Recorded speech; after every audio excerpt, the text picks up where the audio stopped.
Então, depende um pouco, porque assim, hoje, como eu falei para você do Ethereum, né, a gente tem ali a questão do risco dos 51%. Você pega 3 instituições grandes ali com sede num país, acabou a descentralização. Você consegue parar toda a rede e rever tudo que você quiser. Então, Uhum. assim, realmente, o Ethereum hoje ele corre esse risco de descentralização dos 51%. É o pior risco que a gente pode correr, né?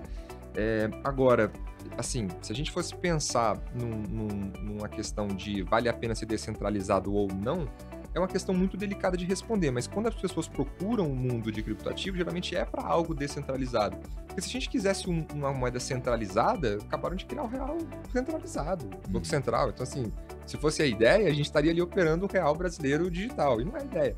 A gente quer realmente um ativo descentralizado, a gente quer ter independência, a gente não quer ter um ativo deflacionário, né? Uhum. Que agora que a Ethereum conseguiu, porque quando fizeram o The Merge, uma das ideias era fazer o ativo virar deflacionário. E no começo se falhou. Se você Uhum. pegasse o site ali, você estava vendo que o Ethereum estava sendo produzido e não era deflacionário, ainda estava inflacionando ainda. Então a gente ficou assim, poxa, vai falhar toda a atualização? Será que o Vitalik errou? Aí o que aconteceu agora?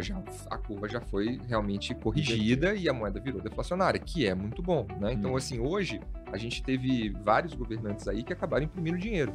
Imprimir dinheiro é uma medida que vai gerar inflação a longo prazo no governo, né? Uhum. E imprimir dinheiro, na verdade, é só uma solução quando você onera muito o Estado, né? Porque quando você tem um Estado muito inchado, ou você acaba diminuindo o custo, que nenhum governo do Brasil fez isso nos últimos todo o tempo, tipo, eternamente nunca teve um governo que diminuiu o custo no mandato seguinte, ou você consegue aumentar impostos, ou você consegue rolar dívida, ou você consegue imprimir dinheiro. Então, imprimir dinheiro é uma coisa que todo governo vai fazendo, porque é a solução mais fácil. Ou isso ou rolar dívida, né?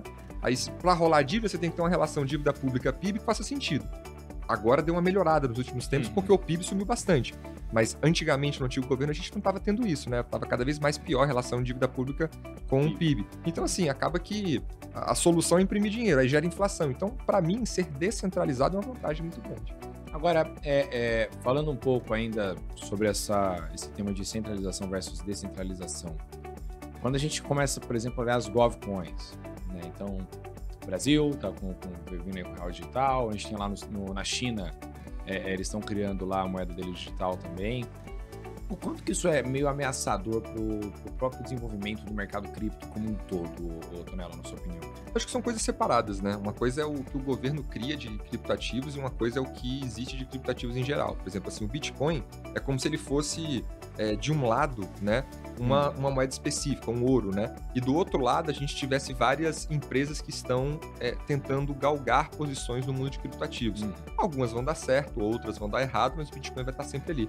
Então, o Bitcoin ele sempre vai existir na minha análise. Ele é uma moeda que é eterna. Agora, os outros são startups, né? Então, a gente tem lá uma empresa forte, que é o Bitcoin, e as startups pequenininhas, que são todas as outras moedas, né? Então, assim, essa moeda pode dar errado? Pode. Tal moeda ali pode acabar deixando de existir. A gente teve o caso de Terra Luna, que a gente avisou bastante que era insustentável. Vocês também avisaram por lá? A gente Avisamos avisou por por lá aqui também. também.